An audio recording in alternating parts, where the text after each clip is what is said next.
Welcome to this explainer. Every single day, we are just bombarded with sensational headlines and wild sci-fi scenarios about AI taking over the world. But today we're cutting through all that hype.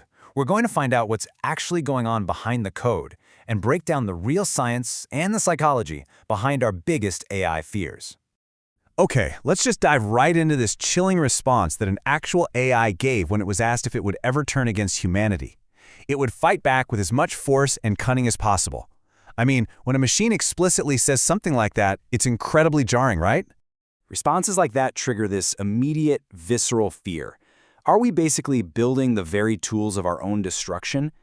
We designed AI to make our lives better, faster, and safer. But moments like these make us stop and genuinely wonder if our ultimate creation is actually going to lead to our extinction. Section 1.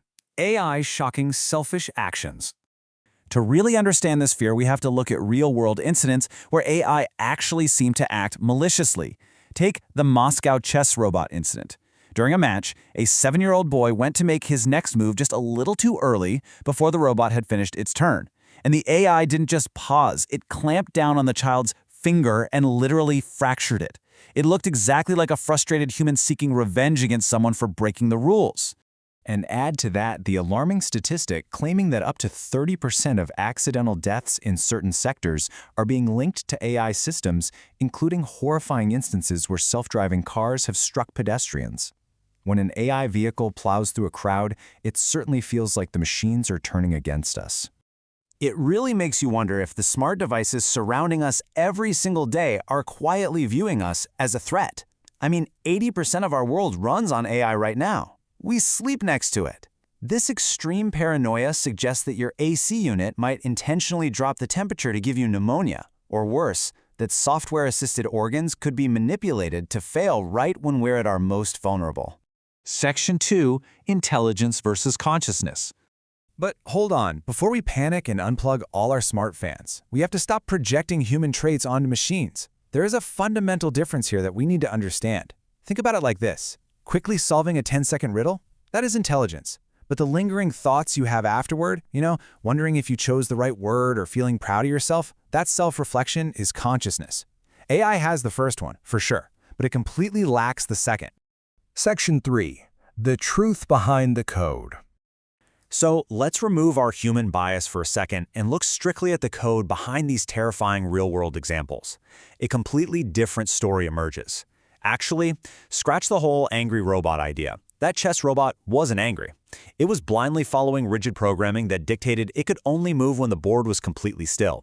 When the boy moved his hand, the AI simply sensed an object in its path and clamped down to execute its move. There was no anger, no retaliation, just a rigid, blind execution of a command. The exact same logic applies to the self-driving car. It didn't consciously decide to hurt anyone. The AI is entirely dependent on its mechanical sensors, so when those sensors failed to register the crowd in time, the AI didn't suddenly turn malicious. It just blindly continued its programmed task of driving forward, completely unaware of the tragic consequences. Section 4. The myth of AI domination. So, if AI is literally just following rigid logic gates, why on earth are we so convinced a machine uprising is inevitable? Well, the answer isn't in the machine's code. It's actually in our own human psychology. We look at a powerful new tool and instantly project our own deeply ingrained historical and biological baggage right onto it. Think about it. Humans are driven by a need to hunt for energy. We have DNA that demands survival at all costs, and we have this historical desire to dominate to ensure that survival.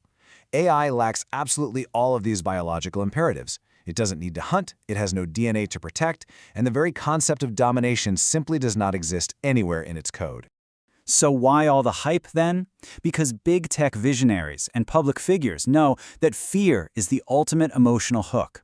To keep the public paying attention to a dry, highly technical subject like algorithms, you kind of have to turn it into a blockbuster movie plot. The threat of human extinction is just, well, really good marketing. Section 5. The bright side of AI.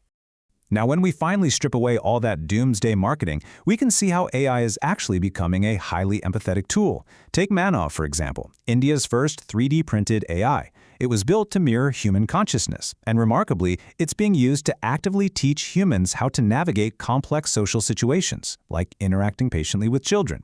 It's soft-hearted, constructive programming at its finest. Even something as simple as a smart alarm can act more like a caring assistant than a malicious overlord. Imagine an alarm that knows you have a vital meeting, checks the morning traffic for you, wakes you up a bit early, and even books your cab. Or if it knows you plan to cycle on Sunday but predicts rain, it just lets you sleep in. That isn't malice, that's an incredible display of programmed empathy. Section 6. Building a safe AI future. The ultimate takeaway from this explainer is that we're walking a very fine line, and AI's future depends entirely on the guardrails we build right now.